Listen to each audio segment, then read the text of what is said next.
Hello everyone, this is Mohini. Welcome to trend learning. हम psychology के topics cover कर रहे थे वन बाय वन। आज का हमारा नया टॉपिक है लेव वाइगोत्स्की। साइकोलॉजी का बहुत ही important topic Lev Vygotsky. Lev Vygotsky एक रशियन मनोवैज्ञानिक थे जो कि 37 इयर्स की एज में ही इनका देहांत हो गया था। 37 इयर्स की एज में ही ये इतनी बड़ी थ्योरी दे गए थे जो कि आज के टाइम पर पढ़ी और पढ़ाई जाती है। लेव वाइगोत्स्की एक रशियन मनोवैज्ञानिक थे। एक क्वेश्चन पूछा जाता है कि ये रूसी मनोवैज्ञानिक थे, ठीक है। लेव वाइगोत्स्की ने क्या दिया था? सामाजिक सांस्कृतिक संज्ञानात्मक विकास का सिद्धांत इन्होंने दिया था। सोशो कल्चरल थ्योरी किसकी है? लेव वाइगोत्स्की की। सामाजिक सांस्कृतिक संज्ञानात्मक विकास का सिद्धांत किसने दिया था? लेव वाइगोत्स्की ने दिया था।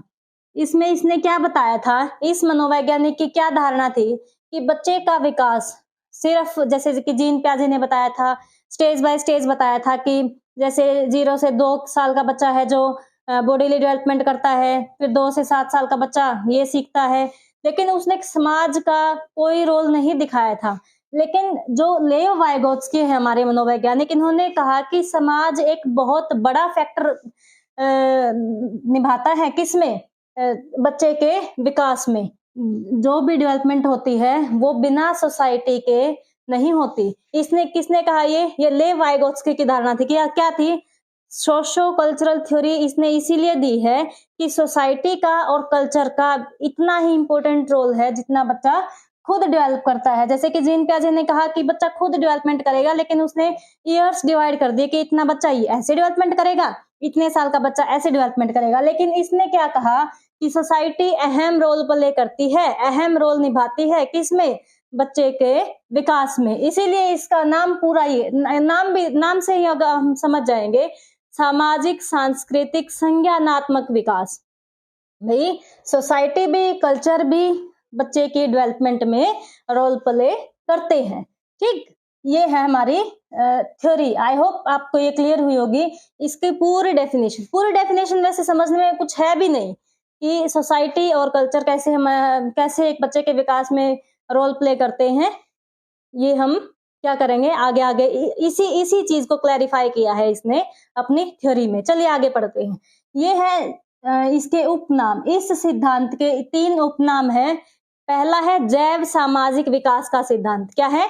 जैव सामाजिक विकास का सिद्धांत। दूसरा है समीपस्थ विकास का सिद्धांत और तीसरा है समाज संरचना सिद्धांत। ये आपको बिल्कुल भी रटने की जरूरत नहीं है। जब हम इस थ्योरी को करेंगे ना, थ्योरी को हम पढ़ना शुरू किया है, पूरी करेंगे तो आपको ये तीनों के तीनों जो उपनाम इसने दिए हैं, दूसरे नाम जो इसके हैं, ये आपको क्लियर हो जाएंगे। आपको रटने की बिल्कुल भी जरूरत नहीं है। लेव वाइगोत्स्की क्या कहता है कि एक बच्चा पैदा होता है, उसके बाद जैसे जैसे वो बड़ा होता है, डेवलपमेंट तो ऑब्वियस सी बात है कि उसमें होगी, लेकिन डेवलपमेंट कैसे होगी? जीन प्याजे ने तो बता दिया कि ये बॉडीली मूवमेंट करेगा, फिर दूसरों की नकल करके सीखेगा।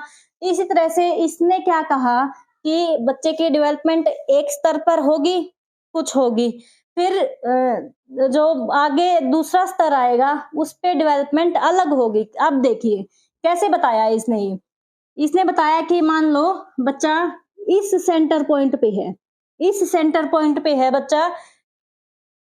इसने एक सर्कल दिया। ये सर्कल क्या शो करता है कि यहां तक बच्चा अपने आप सारी चीजें सीखेगा। इसमें बच्चे को दूसरों से सीखने की जरूरत नहीं है। इसमें जो भी एक्टिविटीज वो सीखेगा वो खुद सीखेगा, खुद से सीखेगा। एग्जाम्पल लेते हैं, जैसे हर बच्चा बैठना सीखता है, हर बच्चा घुटने के बल चलना शुरू करता है, फिर बच्चा चलना शुरू करता है। अगर उसको ये काम न करवाए जाए तो भी वो बच्चा ये काम करता है। तो बहुत सारी चीजें हैं कि बच्चा इस दायरे में, इस लेवल पर, इस सर्कल के अंदर ये सारी चीजें जो सीख जाएगा उसको बोला जाता है वास्तविक क्षेत्र, वास्तविक विकास का क्षेत्र, जोन ऑफ एक्चुअल डेवलपमेंट। क्या बोलते हैं? Zone of actual development, ZAD। ZAD की क्या फुल फॉर्म है? Zone of actual development.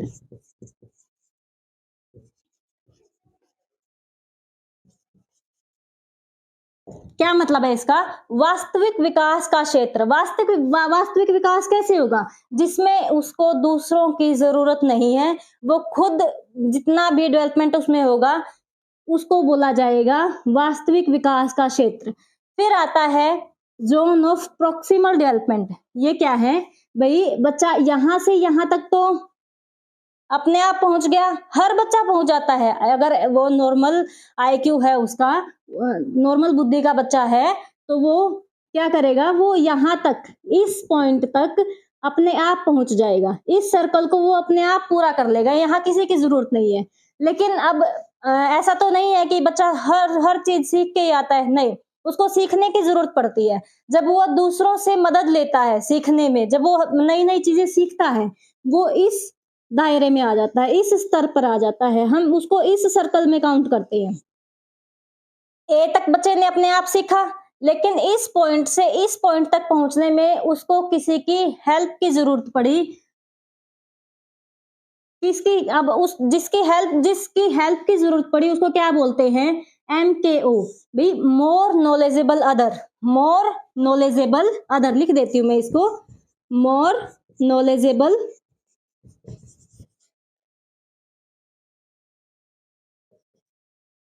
Other. इसका क्या मतलब है कि जो इससे इंटेलिजेंट था, उस इसकी जरूरत पड़ी इसको आगे सीखने में। कैसे? मोर नॉलेजेबल अदर, भाई जो किसी काम में निपुण है, उसकी जरूरत पड़ी इसको यहाँ तक बढ़ने में। अब यहाँ कोई भी हो सकता है, उसके फैमिली मेंबर्स हो सकते हैं, उसके आस पड़ोस के लोग हो सकते हैं, सोसाइटी के लोग हो सकते हैं, या फिर टीचर्स हो सकते हैं, किसी से भी सीख सकता है ना। अब बच्चे ने, एक एग्जांपल लेते हैं, बच्चे ने खाना खाना शुरू किया, अब उसको वो खाना तो खा रहा है, लेकिन क्या बच्चा अपने आप अच्छे से खाना खा पाएगा? नहीं, वो खाना तो खाएगा, उसने खाना खाना तो सीख लिया, लेकिन यहाँ वो प्रोसेस हुई यहाँ तक, लेकिन तरीके से उसको खाना खिलाना सिखाया जाएगा ना, वो आता है इस प्रोसेस के अंदर, इस लेवल के अंदर। ठीक है, यहाँ तक बच्चे ने खाना खाना अपने आप सीखा, ए तक, लेकिन एम तक बच्चे को खाना खाने का सही तरीका सिखाया गया। इसको बोलते हैं जोन ऑफ प्रॉक्सिमल डेवलपमेंट। ये बहुत सारी चीजें होती हैं कि जैसे बच्चा क्या बच्चा भाई बोलना तो शुरू कर देता है, नकल करके अपने आप सीख लेता है बच्चा कि घर में मेरे फैमिली मेंबर्स कैसे बोल रही है, कैसे किस चीज का क्या नाम है, वो सारी चीजें सीख लेगा। लेकिन क्या उसको पढ़ना भी आ जाएगा कि कैमल कमल होता है, मटर मटर होता है? वो यहाँ तक का डेवलपमेंट वो खुद कर लेगा, लेकिन यहाँ ये सारी चीजें उसको यहाँ सिखाई जाएंगी, यहाँ सिखाई जाएंगी। ये इस सर्कल के अंदर इसको क्या बोला जाएगा? इसको बोला जाएगा ZPD। ZPD का क्या मतलब है? Zone of proximal development. जो बच्चा खुद से नहीं सीख सकता बल्कि दूसरों की हेल्प से सीख सकता है, उसको बोला जाएगा जोन ऑफ प्रॉक्सिमल डेवलपमेंट। और जो सिखाने वाला है उसको बोला जाएगा MKO, मोर नॉलेजेबल अदर। जो हमसे ज्यादा किसी काम में निपुण है, हमें वही तो सिखाएगा, तो उसको बोला जाएगा MKO, मोर नॉलेजेबल अदर। और जो सिखाया गया है ना, जो सिखाया गया है उसको बोला जाएगा स्कैफोल्डिंग। स्कैफोल्डिंग क्या होता है? स्कैफोल्डिंग क्या होता है? स्कैफोल्डिंग होता है सहारा देना। सहारा देना कैसे? कि हम मान लो ऊंचाई तक जाना चाहते हैं और हमें कोई रास्ता नजर नहीं आ रहा, हमें क्या मिली? एक सीढ़ी नजर आई, या फिर किसी ने सजेस्ट किया कि सीढ़ी से ऊपर चढ़ा जाएगा, तो वो क्या है? वो सीढ़ी क्या है? वो सहारा बनी ऊपर जाने के लिए, वो सहारा बनी ऊपर जाने के लिए। इसी तरह से इसका जो एग्जैक्ट मीनिंग होता है वो होता है सहारा देना, या पाड़, या ढांचा, या मचान, या पाइट। मैं लिख देती हूँ, ये बहुत सारे वर्ड्स एग्जाम में पूछे जाते हैं। कभी मचान लिख के पूछा जाएगा, कभी पाड़, कभी पाइट। ये देखो, स्कैफोल्डिंग को क्या बोला जाता है? पाड़, पाइट, मचान, या ढांचा। ये सारे क्या है? ये स्कैफोल्डिंग है। स्कैफोल्डिंग क्या है? सहारा देना। कैसे? एग्जांपल लेते हैं। मान लो कि मैथमेटिक्स में प्रॉब्लम है और हम क्या, टीचर जब हमें फॉर्मूला बताएगा, हमें सिखाएगा, हम तभी तो सीखेंगे, बच्चा तभी सीखता है। तो जो बच्चा सीख रहा है जो बच्चा सीख रहा है, जो ये क्या है, ये इसके अंदर आएगा, उसको दूसरा व्यक्ति सिखा रहा है, तो उसकी नॉलेज बढ़ रही है। ये क्या है, जोन ऑफ प्रॉक्सिमल डेवलपमेंट के अंदर आएगा, zone of proximal development, ZPD. ZPD क्या होता है, zone of proximal development, proximal, PROXIMAL, proximal development.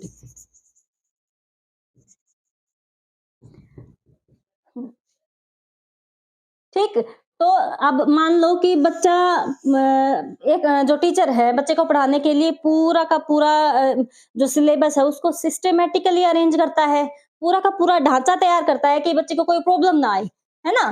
तो ये क्या है, ये भी एक सहारा देना ही है उसको, उसकी प्रॉब्लम्स को सॉल्व करना, उसको एक सिस्टमेटिक तरीके से सारी चीजें कवर करवाना। तो उसने एक ढांचा तैयार कर दिया। मैं ऐसे ऐसे वर्ड्स को एग्जाम्पल्स में डाल के बोल रही हूँ ताकि आपको समझने में दिक्कत ना आए।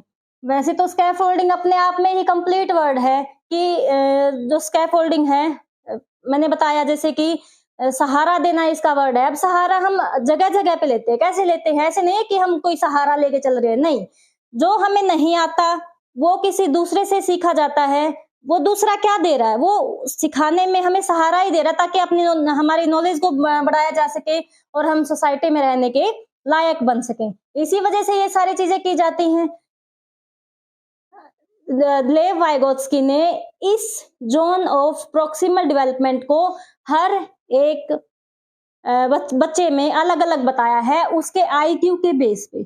जिसका जितना आईक्यू होगा उसका उतना ही बड़ा जोन ऑफ प्रॉक्सिमल डेवलपमेंट होगा। भाई समीपस्थ विकास का क्षेत्र, समीपस्थ विकास मतलब यहां तक तो विकास हो गया, इसके समीप जो विकास होगा, इसके समीप जो विकास होगा उसको बोला जाएगा समीपस्थ विकास का क्षेत्र।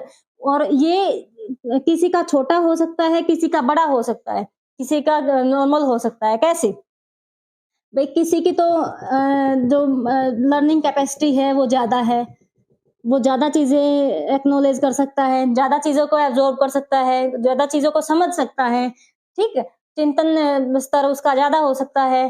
तो उस वो क्या कारण होगा, वो उस बच्चे का आईक्यू ज्यादा होगा। जिस बच्चे का आईक्यू ज्यादा होता है ये माना जाता है कि अगर उसको स्कैफोल्डिंग अच्छे से मिलती है तो उसका जोन ऑफ प्रॉक्सिमल डेवलपमेंट भी ज्यादा होता है। जैसे कि एग्जांपल लेते हैं, गूगल बॉय कौटिल्य है, हर किसी ने नाम उसका सुना होगा कि गूगल बॉय कौटिल्य एक इंटेलिजेंट स्टूडेंट है, इंटेलिजेंट चाइल्ड है। वो इंटेलिजेंट क्यों है, क्योंकि उसका जो आईक्यू है, इंटेलिजेंस क्वोशंट है, वो हमारा जो नॉर्मल आईक्यू होता है वो होता है 90 to 100। नॉर्मल आईक्यू कितना होता है, नॉर्मल आईक्यू कितना होता है 90 to 100, सॉरी 110, ये इतना होता है। लेकिन जो गूगल बॉय कौटिल्य है उसका अप्रोक्सीमेट 200 के करीब आईक्यू माना गया है। तो क्या हम और जो गूगल बॉय है, कौटिल्य है, वो कोई भी चीज की समझ क्या एक जैसी होगी, नहीं होगी, उसकी हमसे डबल होगी, लर्निंग कैपेसिटी उसकी हमसे डबल होगी। इसी कारण जो उसका जोन ऑफ प्रॉक्सिमल डेवलपमेंट है वो ज्यादा होगा, हमारा कम होगा। क्यों होगा, क्योंकि जो आईक्यू है ये गॉड गिफ्टेड होता है। आईक्यू गॉड गिफ्टेड होता है तो नॉर्मल जो आईक्यू साइकोलॉजिस्ट ने हमें दिया है, ये कितना दिया है 90 to 110। समझ रहे हो? तो लेव वाइगोत्स्की ने भी ये बात अपनी पूरी की है कि जोन ऑफ प्रॉक्सिमल डेवलपमेंट हर किसी का सेम नहीं होता। जिसकी जितनी लर्निंग कैपेसिटी होती है उसका उतना ही जोन ऑफ प्रॉक्सिमल डेवलपमेंट होता है। कम भी हो सकता है, ज्यादा भी हो सकता है। सिर्फ लर्निंग कैपेसिटी पे भी डिपेंड नहीं रहता। जब तक उसको स्कैफोल्डिंग नहीं मिलेगी, जब तक उसको अपने आसपास MKO, more knowledgeable other person नहीं मिलेंगे, अपनी संग जो उस वो पर्सन है उससे ज्यादा समझदार अगर उसके आसपास लोग हैं तभी उसका विकास होगा। अगर वो अपने से कम आईक्यू वाले लोगों के साथ रह रहा है या फिर जिनकी समझ कम है, अब मान लो कि एक बच्चा है 15 साल का और उसका ग्रुप है सारे 10 साल के बच्चों का, उसका ग्रुप है 10 साल के बच्चों का, तो क्या 15 साल वाले बच्चे का आगे आगे विकास होगा? नहीं होगा, कम होगा। क्यों? क्योंकि वो अपनी एज से कम एज वाले बच्चों के साथ खेल रहा है, पढ़ रहा है, अगर वो बच्चा 15 साल का है, अगर वो बच्चा 18 से 20 साल वाले जिसको माना जाता है कि अच्छे बच्चे, भई पढ़ाई में भी अच्छे हैं, खेल में भी अच्छे हैं, तो जो 15 साल वाला बच्चा है, उसका अपनी एज से ज़्यादा विकास होगा, तो उसका ज़ोन ऑफ प्रॉक्सिमल डेवलपमेंट ज़्यादा होगा, क्योंकि उसकी लर्निंग कैपेसिटी ज़्यादा ही होगी। क्यों होगी? क्योंकि एमकेओ वहाँ पर ज़्यादा है। ज़्यादा कहने का मतलब भई ये नहीं है कि बहुत सारे बच्चों के बीच में हमें रहना है, बहुत सारे टीचर्स के बीच में रहना, नहीं। लेकिन एमकेओ मोर नॉलेजेबल अदर की अगर संगति में हम रहते हैं, तो हमारा zone of proximal development increase होगा, समीपस्थ विकास का क्षेत्र इंक्रीज़ होगा। ठीक है? और लेव वाइगोत्स्की ने और क्या बताया है कि ज़ोन ऑफ प्रॉक्सिमल डेवलपमेंट को इंक्रीज़ करने के तरीके बताए हैं, कुछ स्टेप्स बताए हैं, कुछ पॉइंट्स दिए हैं। कैसे दिए हैं? कि सोशल इंटरेक्शन से, सोशल इंटरेक्शन जिसका जितना ज़्यादा होगा, उसकी नॉलेज उतनी ही ज़्यादा बढ़ेगी। अब एक कमरे में बैठे रहो सारा दिन, घर से ना निकलो बिल्कुल, किसी के टच में ना आओ कि भई किसी से बात ना करो, तो क्या उसका विकास होगा? उसको बोलना तक नहीं आएगा।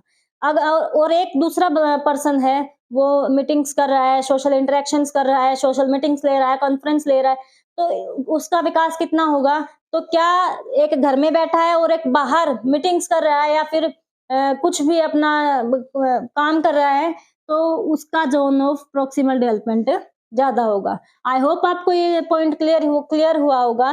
सारा जो थ्योरी है, सारी इसी के ऊपर बेस्ड है। सारी की सारी इसी के ऊपर बेस्ड है। भई जैसे ज़ोन ऑफ एक्चुअल डेवलपमेंट, वास्तविक विकास का क्षेत्र, ज़ोन ऑफ एक्चुअल डेवलपमेंट, वास्तविक विकास का क्षेत्र, जिसमें बच्चे का खुद अपने आप विकास, बच्चा अपने आप सीखता है, किसी की हेल्प नहीं लेता। Zone of proximal development, zone of proximal development वो होता है जहाँ किसी की मदद से वो अब नॉलेज को गेन करता है। ये जो एरिया मैंने दिखाया है, जो बाहर का एरिया दिखाया है, ये सर्कल जो दिखाया है, यहाँ तक कोई नहीं पहुंच पाता। इस एरिया तक, इस सर्कल तक कोई भी नहीं पहुंच पाता। क्यों? क्योंकि हर किसी को हर किसी चीज की नॉलेज नहीं है। हर किसी को हर किसी चीज की नॉलेज नहीं है।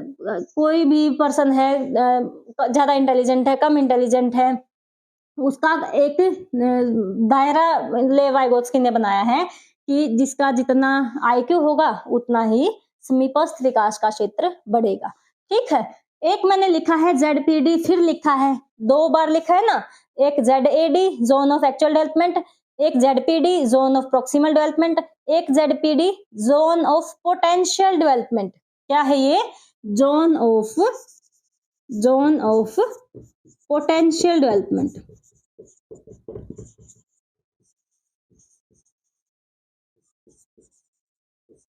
जोन ऑफ पोटेंशियल डेवलपमेंट का क्या मतलब है? ऊपरी स्तर, जहां उसका जो सीखने का स्तर है वो कंप्लीट हो जाता है। फाइनल लेवल, अपर लेवल किसको बोला जाता है? Upper level of acquiring knowledge, उसको क्या बोला जाता है? Zone of potential development. जहां उसका ये जो लेव वाइगोत्स्की ने सर्कल्स बनाए हैं, वो कंप्लीट हो जाता है, उसको क्या बोलते हैं? Zone of potential development. क्या बोला जाता है? Zone of potential development. ठीक है? और जो बच्चा है यहाँ, हमने जो सेंटर में बच्चा लिया है, ये भाषा सीखता है सबसे पहले तो, जैसे कि हम थ्योरी का नाम पढ़ रहे थे, सामाजिक सांस्कृतिक संज्ञानात्मक विकास का सिद्धांत। अब समाज में रहेगा तो समाज में रहने के लिए उसको एक भाषा की जरूरत होगी। भाषा सीखेगा, भाषा कैसे सीखेगा? भाषा सीखेगा पहला सोशल इंटरेक्शन से, दूसरा इनर स्पीच से, और तीसरा ईगो सेंट्रिसिज्म से। कैसे? पहला सोशल इंटर भाई बच्चा किससे सीखता है? अपने आसपास जो पर्सन है उसके, उनसे बात करके सीखेगा। और दूसरा ईगो सेंट्रिसिज्म, बच्चा खुद से बात करके सीखेगा। देखना कभी 3 से 4 साल का बच्चा अपने आप बातें करता है, बोल बोल के अपने आप बातें करता है। तीसरा इनर स्पीच से। इनर स्पीच से कैसे सीखेगा? इनर स्पीच से सीखेगा भाई, हमें साउंड नहीं सुनाई देगी, लेकिन मन ही मन चिंतन चल रहा होता है। और ये सारा किसमें मिलता है? अडल्ट्स में मिलता है। ये सारा किसमें मिलता है? अडल्ट्स में मिलता है। इस तरह से लैंग्वेज डेवलपमेंट होता है। और जो कल्चर डेवलपमेंट की बात बताई है, कल्चर की जो बात बताई है कि कल्चर हमें मोरल वैल्यूज सिखाती है। कल्चर हमें, अब भारत है भी बहुत सारी परंपराओं का देश है, तो इसमें क्या सिखाया जाता है, हमारी परंपराएं क्या सिखाती है हमें कि नैतिकता के साथ कैसे रहना है। तो मोरल वैल्यूज का डेवलपमेंट किसके थ्रू होगा, कल्चर के थ्रू। और समाज में रहने के लिए हमें किसकी जरूरत पड़ेगी, लैंग्वेज की जरूरत पड़ेगी। लैंग्वेज हम 3 तरीके से सीख सकते हैं। यहाँ तक बच्चा नकल करके सीखेगा, लेकिन नकल करके बोलना तो वो सब कुछ सीख जाएगा, जो उसके आसपास लोग बोलेंगे वो सारा कुछ सीख जाएगा, लेकिन क्या वो पढ़ना भी सीख जाएगा? नहीं, पढ़ेगा किसमें, इस सर्कल में। इस सर्कल को क्या बोला है, समीपस्थ विकास का क्षेत्र, या क्या बोला है, जोन ऑफ प्रॉक्सिमल डेवलपमेंट। अब मैंने आपको ये बताया था कि उपनाम आपको थ्योरी करते करते याद हो जाएंगे। कैसे याद हो जाएंगे, समीपस्थ विकास का क्षेत्र, ये क्या है, ZPD। ये क्या है, ZPD। अब अगर इसका नाम आएगा तो क्या हमें लेव वाइगोत्स्की नहीं याद आएगा? बिल्कुल आएगा, जैव सामाजिक विकास का सिद्धांत। अब जहां सोशल या सोसाइटल फैक्टर आ जाता है, वहां बहुत सारे चांसेस होते हैं कि वाइगोत्स्की ही ऑप्शन में आंसर मिलता है। क्यों मिलता है? क्योंकि वाइगोत्स्की ही अकेला ऐसा है जिसने जीन प्याजे के बाद क्या दिया है, अपने समाज को एक बहुत ही महत्वपूर्ण माना है, किसमें, बच्चे के विकास में। ठीक है, सामाजिक सांस्कृतिक संज्ञानात्मक विकास का सिद्धांत और समाज संरचना सिद्धांत। ये क्या हो रहा है, अगर बच्चे को स्कैफोल्डिंग अच्छी मिलती है, अगर बच्चे के आसपास MKO अच्छी है, भाई मोर नॉलेजेबल अदर पर्सन बहुत अच्छे हैं, अच्छे कहने का मतलब ही वो अपने कार्य में निपुण है, तो इस बच्चे का विकास कैसा होगा? ऑब्वियस सी बात है कि इस बच्चे का विकास अच्छा होगा, और इस बच्चे का विकास अच्छा होगा तो हमारा समाज संरचना सिद्धांत, जो हमारा समाज की संरचना है वो कैसी होगी, वो अच्छी होगी। तो इसको भी लर्न करना मुश्किल नहीं था, इसको भी लर्न करना मुश्किल नहीं था, इसको भी लर्न करना मुश्किल नहीं था। क्यों? क्योंकि मैंने इन तीनों को इसमें एक्सप्लेन कर दिया, इसमें एक्सप्लेन कर दिया। समझ रहे हो? आई होप आपको ये बहुत अच्छे तरीके से क्लियर हुआ होगा। लेव वाइगोत्स्की एक रूसी मनोवैज्ञानिक। ठीक है, अगर कोई डाउट है, अगर आपको कोई डाउट रहा होगा तो आप कमेंट सेक्शन में जरूर छोड़िएगा। मैं उस कमेंट को, उस क्वेश्चन को, उस डाउट को अगली क्लास में जरूर डिस्कस करूंगी।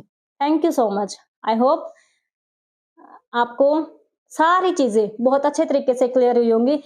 एग्जाम्पल्स को समझने की कोशिश करना, एग्जाम्पल्स अगर समझ जाओगे ना तो आपको थ्योरी बिल्कुल भी मुश्किल नहीं लगेगी, बहुत इजी है। डेली लाइफ के एग्जाम्पल सेट करो अपने अपने थ्योरीज में, और फिर वो एग्जाम्पल्स याद रखो, थ्योरी अपने आप याद हो जाएगी। चलिए, मिलते हैं अगली वीडियो में, तब तक के लिए पढ़ते रहिए। Bye bye.